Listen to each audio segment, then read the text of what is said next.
Hello everyone. The topic of this class is business structures.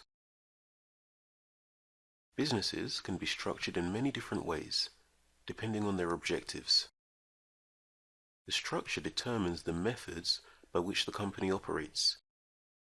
For example, allocation of responsibility and liability. In this class, we'll look at the basic structure within a large organization, as well as the different ways to legally classify a business. Let's start by looking at some structure vocabulary. Headquarters. A company's principal or main office, or center of control. AGM, which stands for Annual General Meeting of a company's shareholders. In the United States, this is referred to as an annual stockholders meeting. A shareholder is a person who owns part of a company or corporation. The board of directors is the group of people chosen to establish policy for and control a company. The chairman or chairperson heads the board of directors. Industry can refer to any general field of business or commercial enterprise. The president or managing director is the highest executive officer of a company. A vice president is any of several executive officers, each responsible for a separate division of the company.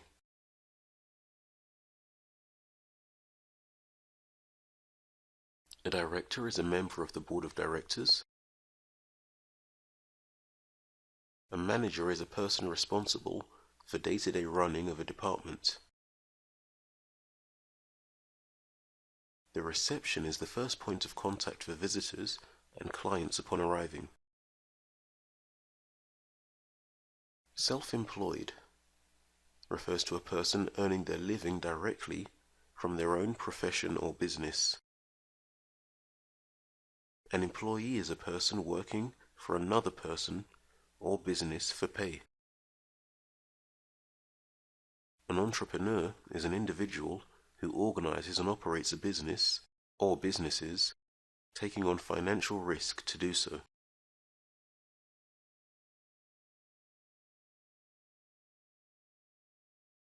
So let's look at some of the different departments you'll find within a company. Starting with the accounts department. This department is responsible for administering a company's financial affairs. The marketing department is responsible for creating, communicating, and delivering value to customers. The personnel department, or human resources, is responsible for recruitment and the welfare of the staff. The production department is responsible for physical creation of product. The purchasing department is responsible for finding and buying everything a company needs. The IT department is responsible for keeping electronic communication running smoothly. The R&D department stands for Research and Development. This department is responsible for developing new products. The sales department is responsible for finding customers and making sales.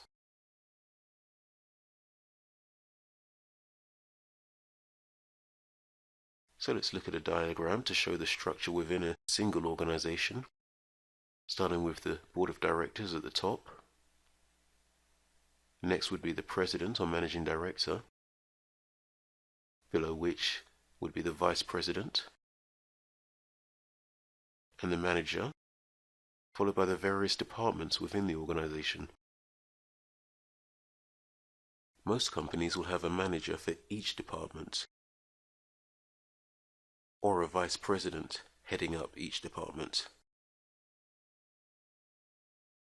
Some of the departments within a company fall outside the direct chain of command, such as the accounting department or legal department, and also IT and human resources.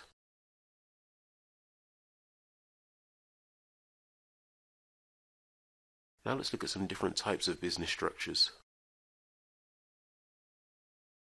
A sole proprietor is one individual in business alone. This is the most common form of business structure.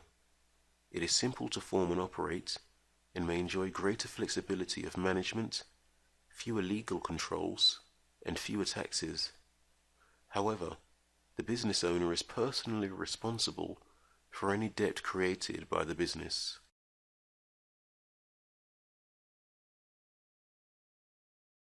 A corporation has certain rights, privileges, and liabilities beyond those of an individual. Corporations may receive tax or financial benefits, but these can be offset by other considerations, such as increased licensing fees or decreased personal control.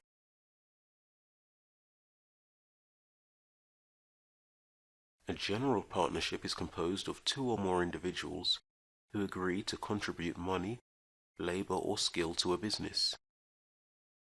Each partner shares the profits, losses, debt liability, and management of the business. A partnership agreement is drawn up to outline the terms. A limited partnership is similar to a general partnership.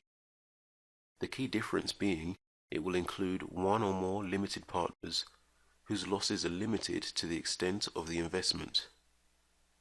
Limited partners are usually not involved in the day-to-day operations of the business.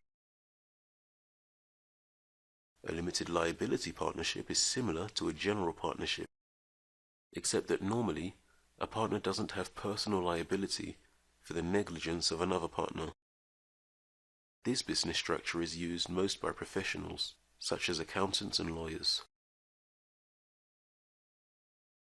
A limited liability company is formed by one or more individuals or entities through a special written agreement.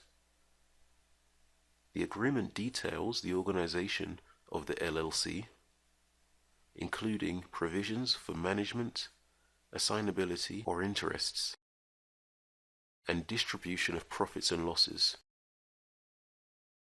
They cannot operate within the banking or insurance industries. An NGO is a legal entity and is typically run to further an ideal or goal rather than in the interest of profit. Many NGOs serve the public interest, but some engage in private sector activities. Charitable activities may require additional registration. A trust is a legal relationship in which one person, called the trustee, holds property for the benefit of another person, called the beneficiary. A joint venture is formed for a limited length of time to carry out a business transaction or operation. An association is an organized group of people who share in a common interest, activity, or purpose.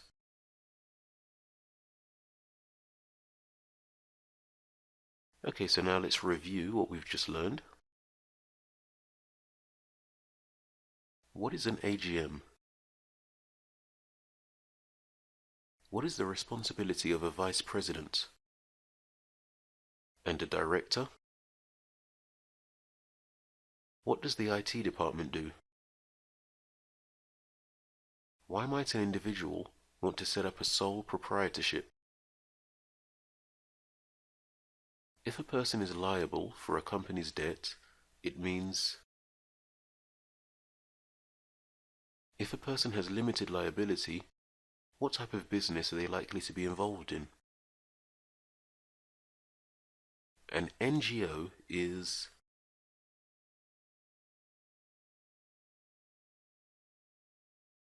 And that brings us to the end of today's class. For more information on our one-to-one classes with a native speaking teacher, visit speakeasy1to1.com. Thanks for watching.